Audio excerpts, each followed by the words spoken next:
Glenn Danzig, I mean, that name alone just evokes something pretty specific in music, doesn't it? Oh, absolutely. A real dark corner, like you said, from, the Misfits kind of primal scream to the heavier, bluesier stuff with his own band. He's definitely a force. Right. And we're not just here to list off albums and dates this deep dive. It's really about getting into what made him tick musically and why his stuff still resonates. Exactly. And we've got some great sources to dig into.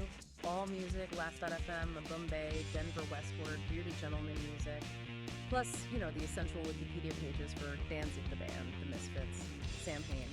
Lots to work with. Yeah, it's quite a range. Band histories, musical styles, even some of the trickier stuff, the controversy. It's like piecing together a puzzle, right? Looking at the lineups, the sound changes, the whole picture. So our goal here for you listening is to kind of cut through all that and give you a clear, hopefully insightful look at his whole musical journey. We want to hit those key moments, the surprising bits, and the themes that just keep popping up. Yeah. A comprehensive overview, but digestible. Okay, so where does this whole often kind of dark story actually kick off? Well, it starts with Glenn Anzalone, born June 23rd, 1955. Lodi, New Jersey. Lodi, okay. Seems pretty ordinary on the surface, but his background can give some clues, right? For sure. His dad was a WWII and Korean War vet, later a TV repairman, sort of a practical working class vibe there. Right. But his mom worked in a record store, and that feels pretty significant. Oh yeah, that record store connection. That's like having direct access, isn't it? Everything coming out. Totally. Imagine the stuff she might have brought home. And it sounds like he soaked up a real mix. Black Sabbath, obviously, the Ramones, Blue Cheers, Heavy Blues, The Doors. Quite a blend for a kid. That's a real sonic education right there. Heavy, raw, psychedelic, poetic. It really is. And his interests weren't just music. He was into literature, the darker stuff, Baudelaire, Poe. You can see the seeds, right? The horror themes. Ah, okay. Mortality, the grotesque. Yeah. That all feeds in later. Definitely. And comic books, too, which, eventually leads down the path to Verotic, his own comic company.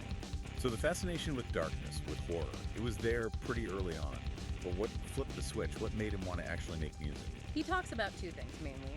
Seeing Elvis in Jailhouse Rock, that energy, the performance, he apparently saw that and thought, yeah, I want to do that. The King. Oh, yeah, I can see that raw rock and roll thing. Right. And then David Bowie's Pinups album, the Covers record, showed him how you could take songs and totally remake them in your own image. Interesting combo. Elvis's raw power and Bowie's artistic transformation thing. Yeah, the rebel and the chameleon, both feeding into his early ideas. So from Elvis and Bowie, how do we get to punk rock? To the Misfits. That seems like a leap. Well, fast forward to 1977. Punk's exploding, right? Right. He forms the Misfits back in Lodi. Named after the Marilyn Monroe movie. Kind of strange choice, given their image later. A bit ironic, yeah. Initially, it was him, a guy called Mr. Jim, Manny Martinez. But the key early addition was Jerry Caiafa, Jerry only. That Danzig-Only partnership became central. Just local Jersey guys, really, with that DIY punk drive. And they didn't just play punk, they basically invented horror punk. Yeah. That term fits them perfectly. How'd that specific mix come together? It seems really deliberate. Yeah. Taking that raw punk energy, the speed, the aggression, but mashing it up with B-movie horror themes, campy lyrics, the whole visual package. Yeah, the visuals were huge. The Davila hairstyle. The Devilock, yeah. Almost iconic now. And that Crimson Ghost Skull logo, instantly recognizable. It was all part of the same vision. Totally. And musically, for a band that wasn't around that long initially, they put out a ton of stuff. What were the key releases from that era? Oh man, A Relentless Scream.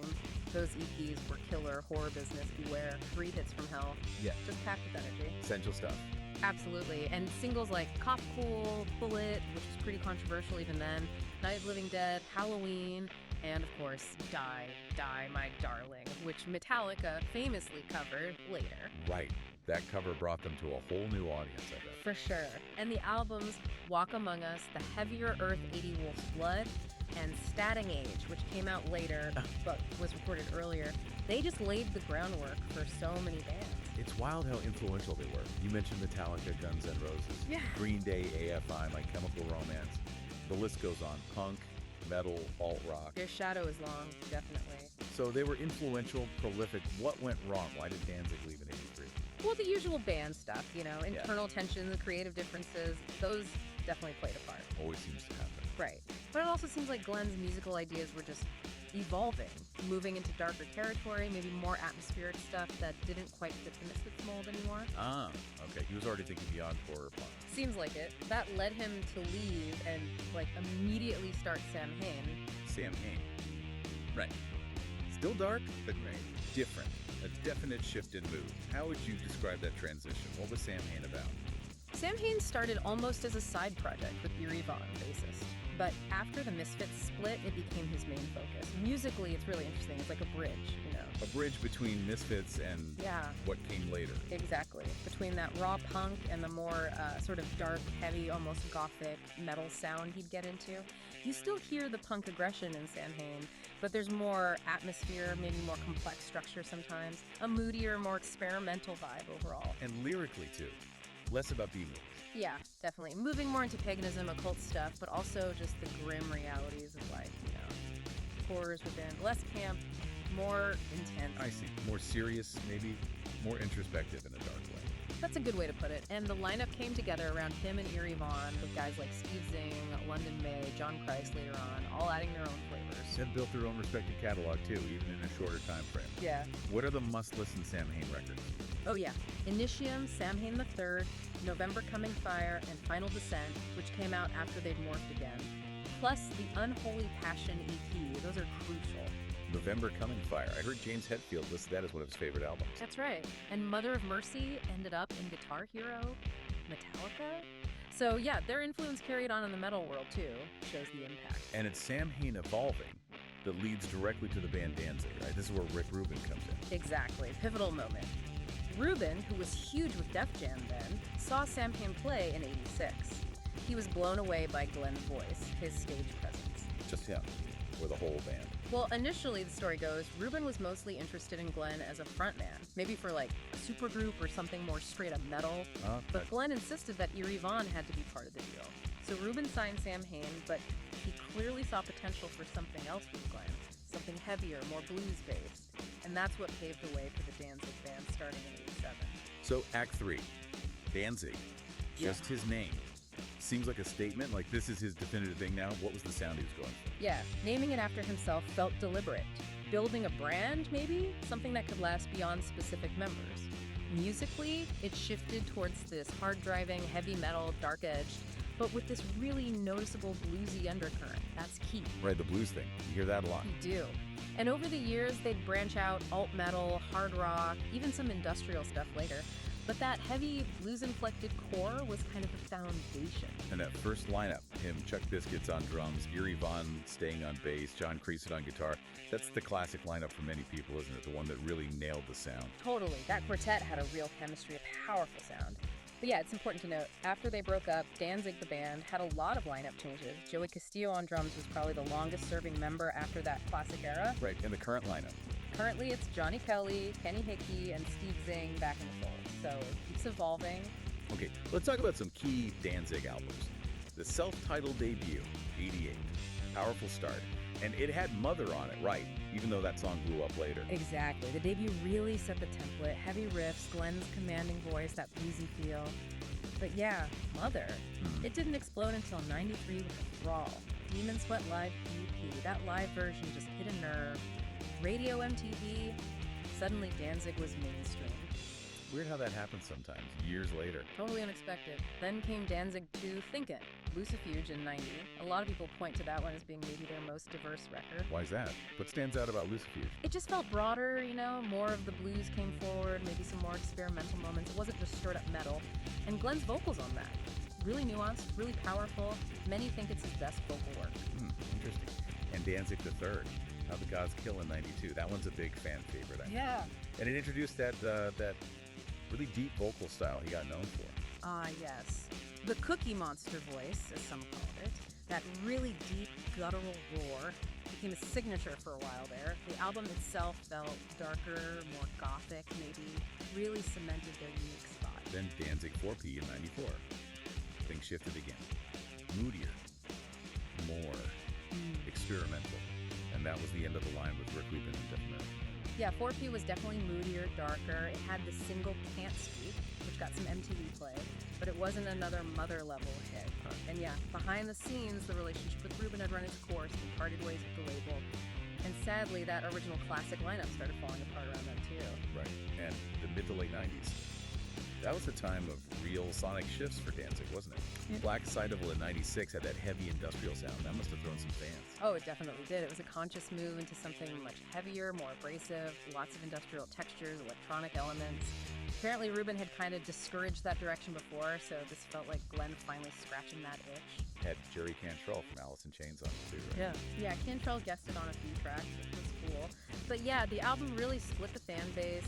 Some liked the experimental edge, maybe saw echoes of Sam Hain. Others felt it was just too far from the Danzig sound they loved. I can see that. And then 6.66 Satan's Child in 99. Yeah. That one also got mixed reactions. Some people even compared it to nu metal, which I imagine you didn't appreciate. Probably not. But yeah, sonically, with some of the textures and the harsher, sometimes whispered vocals, you can kind of see why those comparisons happen, even if unintended. It's interesting, though, the song 13 on that album, he actually wrote that way back in 94 for Johnny Cash. For Johnny Cash? Wow. That shows some range. Exactly. Cash recorded it for his American Recordings album. So yeah, Danzig's songwriting wasn't just one thing. Moving into the 2000s, you get albums like Odyssey Ferry, Circle of Snakes, Death Threats About. Where do they fit in? Back to basics, or still exploring?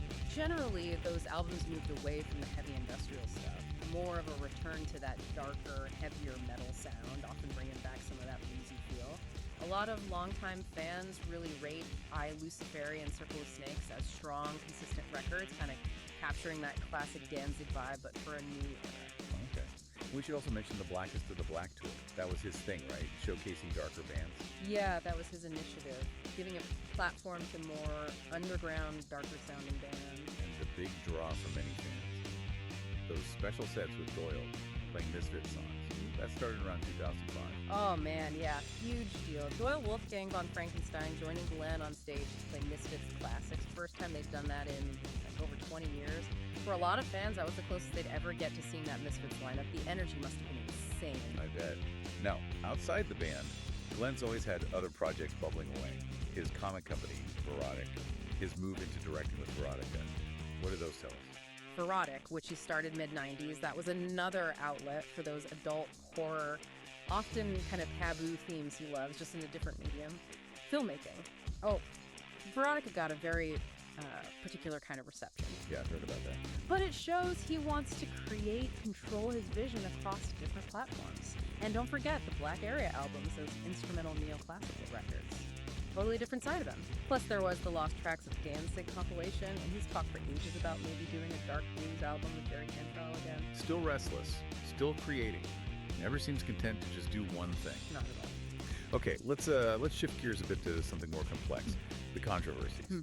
Back in the early 90s, there were all those accusations of Satanism based on lyrics, imagery. How did he handle that? Yeah, that was pretty widespread then. But Glenn always kind of downplayed it, denied being an actual Satanist.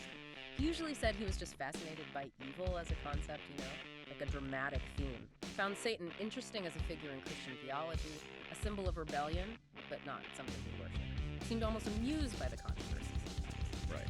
But fast forward to 2025, there was that big controversy about the sun and red symbol on a tour t-shirt. That feels different, much heavier. It is definitely a different situation. The Sonnenrad, or Black Sun, okay, it has ancient roots, but it was infamously used by the Nazis, particularly the SS. It's now widely seen, unequivocally, as a hate symbol. Seeing it on his merch caused a huge backlash, understandably. Yeah, and what was really noticeable was the silence. At the silence, right. Unlike other artists who've maybe made similar missteps and apologized, pulled the merch, nothing from Danzig. Exactly. No public statement, no explanation. Which is striking, especially given, as some sources point out, his known interest in history, the occult. Even owning books, reportedly, about the occult roots of Nazism. It makes the silence even more pronounced. It really does. It leaves you wondering, was it ignorance? Or something more deliberate and troubling? We don't know because he hasn't said. And that's the issue. Regardless of intent, using a symbol like that in this day and age, the impact is harmful. It's deeply offensive to so many people. The lack of any acknowledgement just makes it worse, really. It forces people to draw their own, potentially negative conclusions. Yeah, it's a serious shadow. But stepping back from that specific issue, despite the controversies over the years, What do you see as his overall legacy, his influence on music? Well, despite everything, his musical impact is huge. You can't deny it. He was absolutely key in creating horror punk with the Misfits. That whole genre, sound, aesthetic, and countless bands owe a debt there. And his voice. That baritone is just instantly recognizable. His songwriting style, mixing punk, metal, blues, it's unique. And he's never really stopped experimenting, trying different things with Sam Hain, with Danzig, his solo stuff. He's always been his own guy, uncompromising. A complex figure, no doubt, left a massive mark on punk, metal, goth. Absolutely. His whole career shows this relentless creative energy, this fascination with the dark side of things.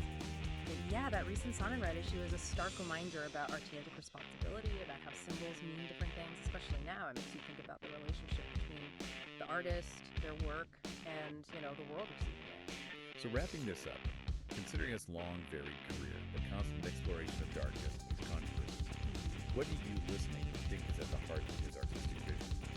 And maybe the tougher question, how do we square his musical contributions with some of these really problematic aspects that have come up? Yeah, it's something to chew on. There aren't easy answers. It kind of demands you look at the whole picture, the music, the influence, the controversies, and try to make sense of it for yourself. Definitely encourages you to maybe go back and listen or explore the bands he influenced with all this context in mind. Indeed. It's a complicated legacy, but a significant